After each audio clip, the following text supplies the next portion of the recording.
स्वागत है आप सभी लोगों का मेरे चैनल साइंस टू टेक्नोलॉजी में। मैं अनुपम विपुल आप सभी लोगों का स्वागत करता हूं आज के शो रॉकेट मंडे में। आज हम लोग बात करेंगे स्पेस पर्सपेक्टिव कंपनी के बारे में। तो आइए इसे समझते हैं। तो इनका आइडिया क्या है? इनका आइडिया है सस्ते में स्पेस टूरिज्म कराया रहा है, बहुत सस्ते में। मतलब ये कंपैरिजन आपके लिए सबसे लॉजिस्टिकली समझाएगा कि ये मतलब 1,25,000 के डॉलर माँग रहे हैं आपको ले जाने के लिए। वहीं पे आपको वर्जिन गैलेक्टिका माँग रहा है 4,50,000 डॉलर। और ब्लू ओरिजिन तो वो मिलियंस में भाग जा रहा है। तो इनका है कि हम उतना क्यों दें? ब्लू ओरिजिन बहुत कम ही लोग अफ़ोर्ड कर सकते हैं। वर्जिन गैलेक्टिका भी बहुत ज़्यादा लोग नहीं अफ़ोर्ड कर सकते, तो ये दाम उससे भी ये कर दे रहा है। अब जो पूल अवेलेबल है कि कितने लोग इसको अब अटेंड कर सकते हैं, वो बहुत बड़ा हो जाता है। तो मतलब जैसे टिकट का प्राइस घटते जाता है, ज़्यादा लोग देख पाते हैं। तो ब्लू ओरिजिन लटका हुआ है, वो रॉकेट चला रहा है, वो 1 पॉइंट से ज़्यादा दाम नहीं घटा सकते। जैसे स्पेसएक्स है, 1 पॉइंट से ज़्यादा दाम नहीं घटा सकते। वर्जिन गैलेक्टिक आइडियली इनका दाम बहुत कम होना चाहिए, लेकिन अभी उतना पहुँचे नहीं हैं। और ये है कि हम और सस्ता कर देंगे। और ये कैसे करेंगे? ये क्या कर रहे हैं, एक बड़ा कैप्सूल बना है, उसे एक बलून के नीचे लटका के स्पेस तक भेज दे रहे हैं। अब यहाँ पे समझना बहुत ज़रूरी है कि बलून से रास्ते से जाने में इनको फ़ायदा है, नुकसान है। तो फ़ायदा ये कि राइड बहुत स्मूथ होगा, यानी वो धीरे-धीरे जाएगा। करीब-करीब 1 से 2 घंटा तक लग जाएगा इसे ऊपर पहुँचने में। तो काफ़ी स्लो है, स्मूथ है, ईज़ी है। ठीक है? ये इसका है। और जब ये स्पेस में आएँगे वहाँ पे ये नहीं कि जाके बस सुई वैसा नहीं है। ये रुकेंगे कितना देर? 6 घंटे तक का प्लानिंग किया गया है। तो समझ रहे हैं काफ़ी। और इसमें स्पा है। मतलब बाथरूम है, आप हल्का भी हो सकते हो। अंदर स्पेस में आप हल्का हो रहे हो, वो आप कर सकते हो। और उसका सबसे बड़ा बात, बोले टिकट घटा रहे हैं ये मतलब 4 गुना कम कर दिए। लेकिन इसमें दूसरा एक और फ़ायदा ऐड हो रहा है कि आपको ट्रेनिंग नहीं चाहिए। यानी कि जब भी आप वर्जिन एटम में उनका एक मतलब समझिए ट्रेनिंग रेजीम चलता है कि आप कैसे करते हो, कैसे ट्रेनिंग है, सब चीज़ होता है। फिर आपका ब्लू ओरिजिन में होता है। वहीं स्पेसएक्स में उनको ऑलमोस्ट एस्ट्रोनॉट लेवल की ट्रेनिंग देनी पड़ती है। तो वो ट्रेनिंग के कारण हर कोई नहीं अचीव कर पाएगा ना, तो वो सारे घटाते-घटाते जाइए। यहाँ पे कि सर अगर आप प्लेन में बैठ सकते हो, आप इसमें भी बैठ सकते हो। आपको उससे ज़्यादा दिमाग नहीं लगाना। आपके बॉडी पे वो जी फोर्स नहीं लगेगा और 0 जी भी नहीं जाएगा। तो आपको टेंशन नहीं, मतलब आपके पास हेल्थ रिस्क बहुत कम है और ट्रेनिंग का रिक्वायरमेंट 0 है। तो यानी कि ज़्यादा लोग मतलब अफोर्डेबल भी बना दिए कंपैरेटिवली। ये गरीब लोगों के लिए नहीं है। कंपैरेटिवली ये अफोर्डेबल बना दिए और इसे सेफ़र बना दी हेल्थ के लिए। यानी कि काफ़ी बूढ़े लोग जो काफ़ी करोड़पति बन गए लेकिन शरीर हल्का हो गया है, वो इसको आराम से एन्जॉय कर सकते हैं। तो चीप एंड ईज़ी है कॉन्ट्रास्ट में। जैसे कि ब्लू ओरिजिन का आप देख ही रहे होंगे कि जेफ बेज़ोस जब गए थे, पता नहीं इनको कैमरा अच्छा नहीं मिला था जिसमें लो लाइट अच्छा से दिखे या डायनामिक रेंज हो। इनका तो एटलीस्ट रिचर्ड ब्रांसन का तो थोड़ा था। तो बात वही है कि ये भी काफ़ी ट्रेनिंग माँगता है, ये तो बहुत ट्रेनिंग माँगता है, स्पेसएक्स तो ऑलमोस्ट आपको एस्ट्रोनॉट बना देते हैं। तो ये सब करना सबके लिए पैसा भले हो, लेकिन ये सब करना बहुत मुश्किल है। मतलब कि अगर 1,25,000 को कंपेयर करें रफली मानिए 2 करोड़ रुपया टिकट है। इंडिया में तो करोड़पति ऐसे भरे पड़े हुए कि अरे 2 करोड़ मुँह पे मार देगा, अरे जा भाई ticket and go, ticket and go. तो है आइडिया यही है कि हम दाम घटा देते हैं कि ज़्यादा लोग कर सकें और प्लस वो हेल्थ रिक्वायरमेंट सब जो है जो आपका कि भैया आपको बहुत लंबा दिन आपको छुट्टी लेना पड़ेगा, ट्रेनिंग लेना पड़ेगा, ट्रेनिंग पास करना पड़ेगा, वो सब आप कम कर देगा। तो ये आइडिया है। तो ये स्पेस लाइक है, ये मैं एकदम क्लियर करना, ये अंतरिक्ष नहीं जा रहे हैं, क्यों? अंतरिक्ष का हम लोगों ने एक कलेक्टिवली डेफिनिशन डाला है जिसे हम लोग कहते हैं कार्बन लाइन। कार्बन लाइन कितनी ऊँचाई पे है? वो 100 किलोमीटर की ऊँचाई पे, यानी कि कोई भी प्लेन अंतरिक्ष में नहीं जाता है। जनरली जंबो जेट्स आप लोग देखते हो जिसमें उड़ते रहते हैं, जनरली 40,000 35,000 से 45,000 फीट का वो बैंड है, उसी के अंदर सबको चलाया जाता है। और अगर आप थोड़े बहुत ज़्यादा उम्रदार हैं, बहुत अमीर थे एक टाइम में, तो कॉन्कॉर्ड में गए होंगे, कॉन्कॉर्ड काफ़ी थोड़ा बह जाता था, वो 60,000 से ऊपर जा सकता था। और मिलिट्री में अगर आप हो, मिलिट्री फाइटर जेट जाते हैं, वो यहाँ पे आता है। वो आपका ये जैसे एसआ-71 का क्लेम्ड है। मतलब वो टॉप सीक्रेट होगा तो पता लगेगा, लेकिन क्लेम्ड उनका 85,000 फीट है। यू-2 का सबसे ऊपर है 1 लाख से थोड़ा ऊपर है वो। और रशियन का मिग फॉक्सबैट करके शायद कोई ऐसा है, वो भी 1 लाख फीट जाता है। तो मतलब सिर्फ़ 2 ही 3 फाइटर जेट्स हैं जो उस ऊँचाई को छू सकते हैं। मतलब कॉन्कॉर्ड से ऊपर बहुत ज़्यादा फाइटर जेट नहीं जाता है। आप 80,000 फीट करेंगे, 1 ही 2 फाइटर जेट जाता है। और 1 लाख फीट एक ही तो कस्टम बनाया गया था जो गया, जिसमें सबसे कॉमन था यू-2 प्लेन। वो स्पाई प्लेन था, वो बनाया ही गया था कि और वो सब ऊँचाई इतना था कि जिस टाइम बनाया गया था, मिसाइल था ही नहीं जो उसको हिट कर पाता था। वो सीधे आराम से जाके ढप्पा मार के आ जाता था। बहुत बाद में मतलब समझिए उसको ऑलमोस्ट रिटायरमेंट का टाइम आने लगा या मिसाइल डेवलप हो गया तब जाके उसे रिटायर किया गया। अरे! तब जाके एसआ-71 बनाया गया। तो ये कार्बन लाइन का जो हम लोगों ने डेफिनिशन रखा है वो 100 किलोमीटर है और ये वहाँ पे नहीं जा रहा है, ये सीधा-सीधा 30 किलोमीटर तक जा रहा है। और 30 किलोमीटर को फीट में बदलिएगा तो 1 लाख फीट है, यानी कि आपके नीचे सारे प्लेन आ जाएँगे। मतलब इक्का-दुक्का एज केस को छोड़ के सारे प्लेन, मतलब आप नीचे देखोगे, अरे इंडिगो जा रहा है, अरे, अरे, अरे! गो एयर जा रहा है, वो आपको दिखेगा। और आप कोई भी ज़ीरो जी नहीं एक्सपीरियंस कीजिएगा, वो फ्री फ्लोटिंग नहीं एक्सपीरियंस कीजिएगा और ऑर्बिट में भी आप नहीं हैं। मतलब कि सबसे प्रॉपर स्पेस टूरिज़्म कौन किया है? वो स्पेसएक्स किया है कि नहीं सर हम आपको ज़ीरो जी भी देंगे, ऑर्बिट भी देंगे और 1-2 दिन रखेंगे। ये मतलब आपको पूरा स्पेस पैकेज दे रहे हैं। लेकिन उसका साइड इफ़ेक्ट भी है कि इनका टॉयलेट कहाँ पे था खोजिए बहुत ऐसे ऊपर में था। अब हमें ऊपर में लगेगा लेकिन अब ज़ीरो जी में तो कोई दिक्कत नहीं, हल्का हो और जगह उतना है नहीं। तो प्रैक्टिकली स्पेस के मामले में प्रॉपर स्पेस टूरिज्म जो लोग एक्सपेक्ट कर रहे थे वो सिर्फ स्पेसएक्स दे पा रहा है और बाकी सब मतलब ज़ीरो जी दे रहे हैं। ये वो भी नहीं दे रहा लेकिन ये ऊँचाई इतना दे दे रहा है कि एटमॉस्फेयर मतलब कि पर्यावरण का जो पूरा असर है 99% एटमॉस्फेयर आपके नीचे है। यानी कि जब आप यहाँ जाएँगे, यहाँ से अगर आप एक कैमरा लेके ऊपर देखते हैं, तो आपको ऑलमोस्ट वही फ़ोटो मिलेगा जो आप स्पेस से करोगे। ऑलमोस्ट वही। मतलब ऑलमोस्ट क्या दिख तो वही मिलने वाला है। एकदम लगेगा कि आप स्पेस पे चल रहे हो। वहीं पे आप नीचे देखिएगा तो आपको वैसा ही फुटेज आएगा, वैसा ही पूरा एटमॉस्फेरिक शिमरिंग आएगा जैसा आपको इससे आता है, क्या बोलते हैं, सैटेलाइट फ़ोटोज़ में आता है। क्योंकि एटमॉस्फेयर पूरा नीचे है। ये बात इनका सच है कि एटमॉस्फेयर पूरा का पूरा नीचे आ जा रहा है। मतलब बोल रहे हैं 1 लाख फीट इतना इतना ज़्यादा ऊपर है कि इक्का-दुक्का हल्का-फुल्का प्लेन या बहुत सारे प्लेन जाके ढप्पा मार के नीचे आ जा रहे थे। वहाँ पे उड़ पाना बहुत हल्का प्लेन बनाना पड़ेगा। क्योंकि ऑल इंजन वहाँ उतना हवा ही नहीं कि जेट इंजन साँस ले सके। तो ये बात एकदम सच है कि आपके नीचे अब बोल रहे हैं कॉन्कॉर्ड आपसे नीचे चल रहा है। जंबो जेट सब तो उतना ऊपर जाते भी नहीं है। मतलब देखोगे अरे, अरे, अरे! जा रहा है। हेलीकॉप्टर भी बहुत नीचे है और हॉट एयर बलून वो तो कंपैरिज़न ही नहीं करना है। तो ये आपका बात है कि फाइटर जेट बेयरली छू सकता है उस सब ऊँचाई को, कमर्शियल का तो बात ही नहीं करना है। वो आपका 13 किलोमीटर के अंदर ही बोल जाते हैं। जनरली 42,000 फीट मतलब उनका बैंड है 35,000 से 45,000 फीट का बैंड में प्लेन्स को रखा जाता है। तो ये कितना स्पेस लैक है ये आपका डेफिनेशन है। टॉप लेवल पे स्पेसएक्स है, ये उससे बहुत नीचे लेकिन इनका दाम भी बहुत कम है और एटमॉस्फेयर के मामले में आप आ गए हो स्पेस में, यानी कि अगर आप बाहर निकल जाएगा आपको स्पेस वाला ही सदमा लगेगा कि आप वो एस्फिक्सिएशन जो होता है वो हो जाएगा। तो ये समझना बहुत ज़रूरी है, मतलब आपको वहाँ स्पेस सूट पहनना पड़ेगा। तो अब बात करते हैं इनका जो कैप्सूल है उसका नाम उसे कह रहे हैं ये लोग नेपच्यून। तो नेपच्यून में हिसाब ये लगाया क्योंकि देखिए कोई भी चीज़ आप इस तरह का बनाते हैं आपको ये देखना प्रॉफिटेबिलिटी कैसे आता है। प्रॉफिटेबिलिटी के लिए आपका पेलोड आप कम करना चाहोगे। तो इनका आइडिया ये है कि हम 8 लोगों को रखेंगे, जो आप लाउंज देख रहे हैं 2 ठो लाउंज, इसमें 8 लोगों को रखेंगे, 4-4 लोग बैठेंगे और यहाँ पे एक कैप्टन बैठेगा। कैप्टन आपको पैसा नहीं देगा, वो आपका एम्प्लॉयी है, लेकिन 8 लोग पेइंग पैसेंजर एक शॉट में जा सकते हैं और इनका टिकट आप प्राइस आपको पता है करीब 2 करोड़ है।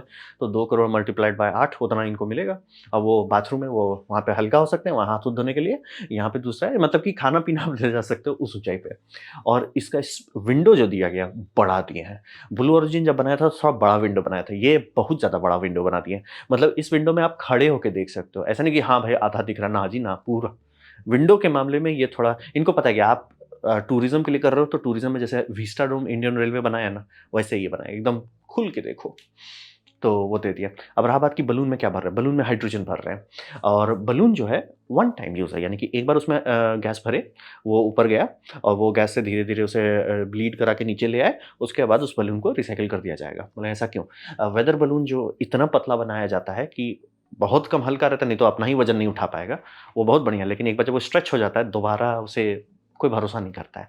मतलब ऐसा नहीं कि आप नहीं कर सकते, लेकिन जनरली उसे सस्ता बनाने में ज़्यादा फ़ोकस किया गया कि भैया उसको रिसाइकिल करने के ज़्यादा प्रैक्टिकल रहता है। वो बहुत ज़्यादा महँगा नहीं होता, मतलब अगर आप वेदर बलून का बात करोगे जो रिसर्च लैब लोग यूज़ करते हैं, नासा-वासा इस्तेमाल करता है, ईसा इस्तेमाल करता है, इसरो इस्तेमाल करता है, वो सब भी आपका 2 से $4,000 के अंदर निपट जाता है। तो इनका थोड़ा-सा महँगा होगा लेकिन आइडिया ये है वो कंज़्यूमेबल है। और हाइड्रोजन क्यों कर रहे हैं? क्योंकि हाइड्रोजन रिन्यूएबल गैस है, वो आप कहीं पे भी बना सकते हो।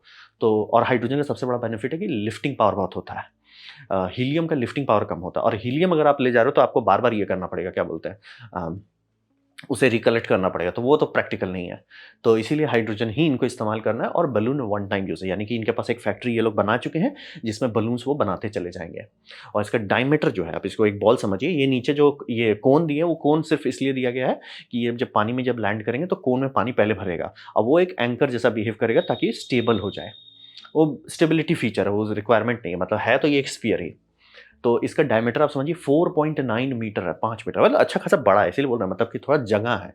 ऐसा नहीं कि एकदम कंजेस्टेड नहीं है, मतलब प्लेन से ज़्यादा बड़ा है। बोले टूरिज़्म के हिसाब से बनाया गया तो दिया गया है कि करो। आप पूरा आराम से ले सकते हो और प्रेशराइज़्ड वॉल्यूम कितना है? 60 क्यूबिक मीटर का प्रेशराइज़्ड वॉल्यूम है, यानी जहाँ पे आप साँस ले सकते हैं। तो काफ़ी बड़ा है। हम बस सोच रहे हैं कि कितना अगर मान लीजिए ये चलने लगा ना, आराम से देख सकते हैं कि कोई इसका ये कर देगा, क्या बोलते हैं एरिया कॉर्डन ऑफ करके एग्जीक्यूटिव क्लास देने लगे, जो मतलब थोड़े अमीर लोग होते हैं, गरीब नहीं जो प्लेन पे चलते हैं। बहुत अमीर वाले जो होते हैं, जो पैसा नहीं गिनते हैं, उनके लिए एग्जीक्यूटिव क्लास आता है प्लेन सब में, जिसमें वो बिस्तर मिलता है प्लेन में। प्लेन में बिस्तर मिलता है, पूरा आप चेंबर आपको बेडरूम ही मिलता है बेसिकली। तो जिनको होगा माइल हाई क्लब का मज़ा लेना चाहते हैं, वो कर सकते हैं। तो यहाँ तो अभी तो खुला हुआ है, तो हमको अगर बिक्री होने लगा, हम देख सकते हैं, कोई ना कोई बोलेगा, "एक काम करो यार, इसको इनको एक अलग जगह रख दो, ये पूरा हमको दे दो, हम अपना एंजॉय करेंगे।" एग्जीक्यूटिव क्लास, बड़े लोग, बड़े बात।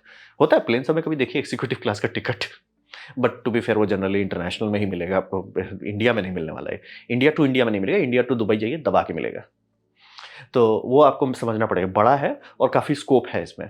और इसका बाथरूम जो है, चूँकि ये अब ये समझिए कि स्पेस में आप जाते हैं, ज़ीरो जी बाथरूम यूज़ करना पड़ेगा। बाकी सब प्लेन सब में मतलब इतना ऊँचा कोई बाथरूम नहीं है, ये इनका एक सेलिंग पॉइंट है। और इसमें पैराशूट दिया हुआ है बैकअप डिसेंट के लिए, यानी कि जब ये गैस लीक कर रहे हैं, धीरे-धीरे बुओयेंसी कम कर रहे हैं, वो नीचे उतार रहे हैं। मान लीजिए उस टाइम कोई बलून हो गया, पुफ़! कुछ हो गया, ठीक है, कोई दिक्कत नहीं है, बैकअप पैराशूट है, लोड नहीं लेना है। और इसमें आप देखोगे बहुत बड़ा डंडी दिया हुआ है, वो डंडी इसीलिए, वो डंडी मतलब हार्ड डंडी नहीं है, लेकिन उस खींच के ऐसा रखा गया है कि बलून पंक्चर हो, वो नीचे गिरना शुरू करे, उतना टाइम में पैराशूट खुल जाए, पैराशूट फँसे नहीं किसी चीज़ में, इसीलिए वो गैप दे दिया है। तो आपको इनका जो स्ट्रिंग्स है, उसमें बहुत गैप दिखे, वो गैप पैराशूट का बफर के लिए दिया गया है। अब पैराशूट भी 4 ठो दिया गया है, यानी 1-2 फेल होने पे कोई दिक्कत नहीं है। मतलब आपका ऊप्स में ऊपर चले गए, ऐसा नहीं होना चाहिए। और इससे दूसरा फ़ायदा, हाइड्रोजन आपसे इतना ऊपर है कि वो फटे भी, जो कि नहीं फट सकता है। अगर आप सही एल्टीट्यूड पे पहुँच गए, वहाँ आग लगेगा, वो भी बहुत रेयर बात है। क्योंकि बोल रहा हूँ उतना ऑक्सीजन ही नहीं है। और जैसे आप लोग देखे होंगे कि जो चाइना वाला रिसेंटली हुआ था वेदर बलून, इसी ऊँचाई के आस-पास में, वहाँ पे F-16 जाके वो उसको गोंडोला को फोड़ना पड़ा। बोले ऐसा क्यों? बात है बलून पे आप मारिएगा, आप सोचिए ना यार फ्यू, फ्यू, फ्यू कर देते पंचर हो जाएगा। पंचर होगा, हवा निकलने में ही उसको कई दिन लग जाएगा। दिन लग जाएगा? हाँ। वहाँ आउटसाइड प्रेशर ऑलमोस्ट वैक्यूम है ना, आप अंदर कितना भी डाले वो फैलते-फैलते हो गया अब। तो अंदर मान लीजिए 1 पीएसआई है, बाहर 0 पीएसआई है, लीक धीरे-धीरे होगा। हमारे यहाँ मतलब सरफेस पे बहुत जल्दी लीक होता है, क्योंकि आप बैलून के अंदर जितना है, बाहर 15 पीएसआई है। तो वो समझना बहुत ज़रूरी है। और इसीलिए जब भी बैलून सब जाता है, तो हमेशा लगता है ना कि अरे गैस उतना नहीं भरे हैं, गैस भरे हैं ऊँचाई के हिसाब से, कि जैसे-जैसे ऊपर जाएगा वो फैलते चला जाएगा। तो ये नेपच्यून बनाया है इसमें। और इसमें आपका ऊपर में सैटेलाइट डिश दे दिया है, ग्राउंड कम्युनिकेशन दे दिया गया है, एनवायरमेंटल एंड थर्मल कंट्रोल। और जो कंपनी मतलब जो लोग इसको बना रहे हैं, उनका स्पेशलिटी वही है कि वो लाइफ सपोर्ट सिस्टम आईएसएस के लिए बनाए हैं। तो उनके पास इसका एक्सपीरियंस है कि कैसे एक चेंबर को ह्यूमन सेफ रखें। और जो ग्लास में बात करें, ग्लास में इनका सबसे बड़ा हेडेक है कि इतना बड़ा आप ग्लास दे दियो, तो अल्ट्रावायलेट आपको फ्राई कर देगा। तो उसका अल्ट्रावायलेट रिफ्लेक्टिव कोटिंग बनाना बिना डिस्टॉर्शन के, कि आप बनाने का कोटिंग कुछ भी बना सकते हो, लेकिन वो डिस्टॉर्ट ना करे, वो वही इनका तिगड़म लगा है। और जो पूरा बॉल है, वो है ये कार्बन कंपोजिट स्ट्रक्चर।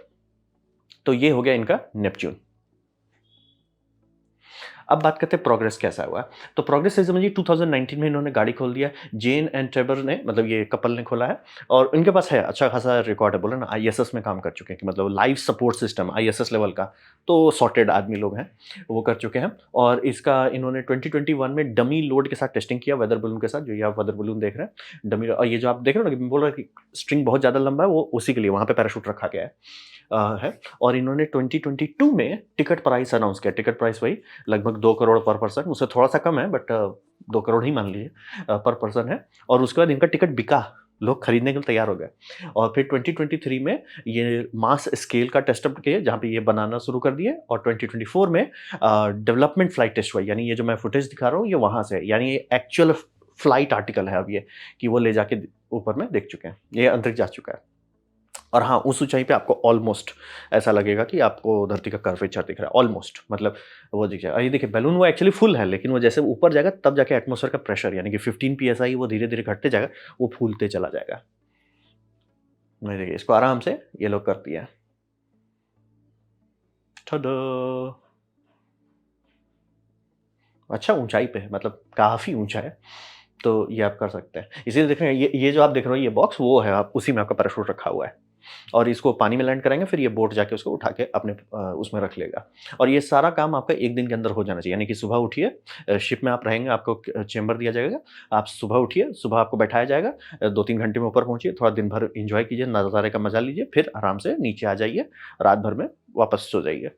मतलब 1 दिन के अंदर निपटा देना है सारा चीज़। तो प्रोग्रेस काफ़ी अच्छा चल रहा है क्योंकि देखिए 2019 में इन्होंने अनाउंस की है और 2024 में फ्लाइट टेस्टिंग हो रही है। तो मतलब एक्चुअल हार्डवेयर का फ्लाइट टेस्टिंग हो रहा है, ये काफ़ी अच्छा रेट है।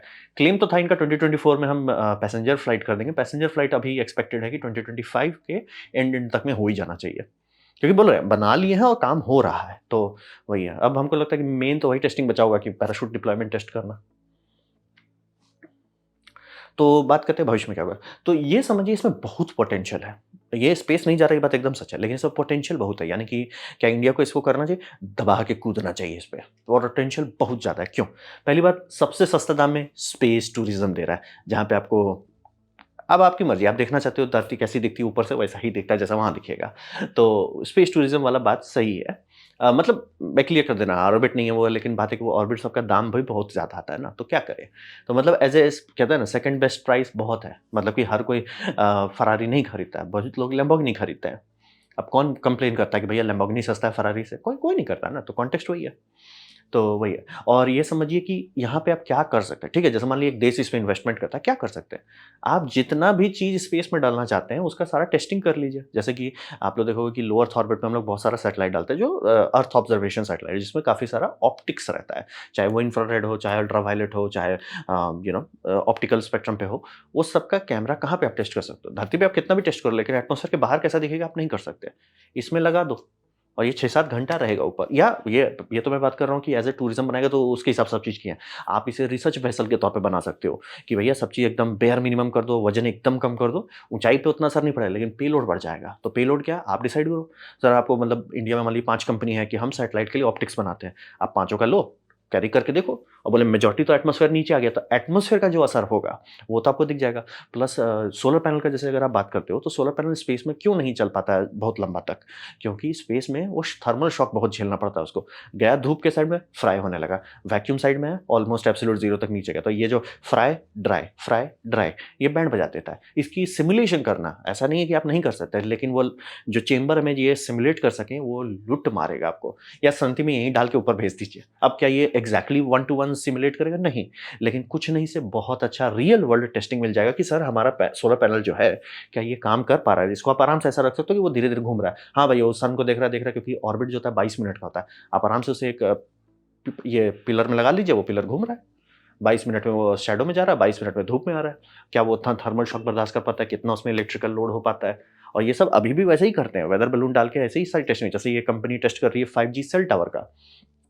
तो इसका वही समझिए, जितना भी चीज़ स्पेस में जाना चाहते हैं, आप उसे डायरेक्ट स्पेस में जाके टेस्ट नहीं करना चाहोगे। आईएसएस में लोग टेस्टिंग के लिए चीज़ भेजते हैं, लेकिन उसका दाम बहुत महँगा आता है।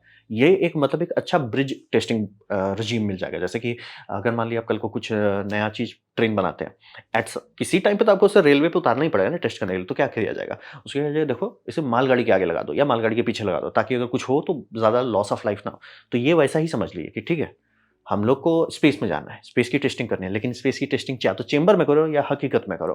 हकीकत में करना ज़्यादा प्रैक्टिकल है और चूँकि ये बड़ा है, ज़्यादा सूटेबल है, तो इसका एक्चुअली चांसेस है रिटर्न आएगा। ये सब में जनरली वही किया जाता है, उनका पेलोड है, छोटा-सा रखते हैं, वो पैराशूट से ऑटोमैटिकली गाइड करता है। ये ज़्यादा बड़ा है, ज़्यादा काम कर सकता है। इमरजेंसी में आप मोबाइल टावर का ये बना सकते हो, मतलब एक रिले बना सकते हो। यानी कि आराम से, जैसे यहाँ बाढ़ आया, यहाँ काफ़ी सारा डैमेज हो गया, जो कि होते रहता है हर साल इंडिया में। ठीक है भैया, ये बैलून आपके ऊपर जा रहा है, वहाँ पे सबका मोबाइल चालू हो जाएगा। और फ़ोन-वोन नहीं तो व्हाट्सएप तो सबका चलने ही लगेगा, आप आराम से कर सकते हो। और ये सैटेलाइट रिले कर सकता है या ग्राउंड रिले कर सकता है, आपकी मर्ज़ी है कि भैया कहाँ तक है। कि 30 किलोमीटर में अगर आप कुछ रखते हो ना, उसका रेंज बहुत बड़ा हो जाता है। तो वो है। और जितना भी हमारे पास डिफेंस एसेट है, कि सर ये फ्लाइट के लिए ना हमने ये रडार बनाया, लगा दो यहाँ पे, देखो वो काम करता है कि नहीं। क्योंकि इसके सारे प्लेन तो इसके नीचे आ जाते हैं, आप आराम से देख लो। मतलब इंडिया को एज़ ए डिफेंस स्ट्रैटेजी सस्ते में सर बहुत फ़ायदा है, बम बम फ़ायदा है। तो ये बहुत अच्छा मतलब क्लेवर यूज़ है। टूरिस्ट वालों से पैसा निकालिए और रिसर्च वेसल के तौर पे प्रॉफ़िट निकालिए। पैसा भी निकालिए, प्रॉफ़िट भी निकालिए, डबल डबल में मेकिंग। तो ये बहुत क्लेवर है। मतलब इसको देखना है क्या फ़ायदा है, नहीं, नहीं, नहीं, इसको हम गारंटी दे सकते हैं, अगर थोड़ा-सा भी ये चलने लगे और तुरंत बैंकरप्ट नहीं हुए, तो आराम से सारी कंपनी लाइन लगाएगी, "सर हमको आप बनाओ ऐसा कि जिसमें हम बाहर कुछ चीज़ रख सकें चेक करने के लिए और फिर हम आपको पैसा देते हैं पेलोड ले जाने का।" क्योंकि इसमें पेलोड जो जाएगा उसके पीछे आप एक बंदा भेज सकते हो कि देखो तुम चेक करते रहना। क्योंकि आप हर चीज़ के लिए रिमोट कंट्रोल भी तो महँगा होता है और वो भी 30 किलोमीटर से दूर, जब आप वायरलेस रिमोट कंट्रोल रखोगे वो सस्ता नहीं आता है। तो आराम से इसमें आपको हाँ भाई, हमने ये चीज़ें रखा है, देखो भैया। अरे सर, वो तुरंत आपको बात कर लेगा। और हाँ, चूँकि इसमें वाई-फाई है, स्टारलिंक से वाई-फाई दे रहे हैं, रेडियो कम्युनिकेशन से बैकहॉल दे रहे हैं, आराम से सारा कम्युनिकेशन हो पाएगा। तो एज़ ए टूल, ये मतलब एज़ ए गिमिक मत देखिए, एज़ ए गिमिक के तौर पे गाड़ी ज़रूर खोली जा रही है, लेकिन इसका स्कोप जो है बम-बम है। और ये बलून तो बलून बनाने की फैक्ट्री भी बना चुके हैं कि फटाफट बलून बना लेंगे। और 2-3 गोंडोला बना सकते हैं कि भैया, एक गोंडोला है अमीर लोगों के लिए, एक गोंडोला है गरीब लोगों के लिए, एक गोंडोला है रिसर्चर लोगों के लिए। आराम से प्रॉफ़िट पे प्रॉफ़िट निकाल सकते हैं। अगर शुरू का कुछ साल ये चल गया ना, अच्छा चांसेस है कि ये गाड़ी बहुत आगे जाएगी। तो ये था मेरा प्रेज़ेंटेशन स्पेस पर्सपेक्टिव के बारे में। उम्मीद करता हूँ आपको अच्छा लगा, कुछ सीखने मिला, कुछ समझ में आया। अगर ऐसा है, लाइक कर दें तो उसे शेयर कर दें, उससे मेरा काफ़ी भला होगा। नहीं अच्छा लगा, नहीं पसंद आया, कोई बात नहीं, आप डिसलाइक दबा सकते हैं। मैं कहूँगा डिसलाइक 2 बार दबाएँ, उससे मुझे पता चलेगा कितना नापसंद हुआ है। मैं आपसे कहूँगा कमेंट लिखें, मैं हर कमेंट को पढ़ने की कोशिश करता हूँ। आपसे कहूँगा सब्सक्राइब कीजिए, बेल दबाइए अगर आप फ्री हैं तो। आपने वीडियो देखा, जान के मुझे बहुत खुशी हुई। धन्यवाद।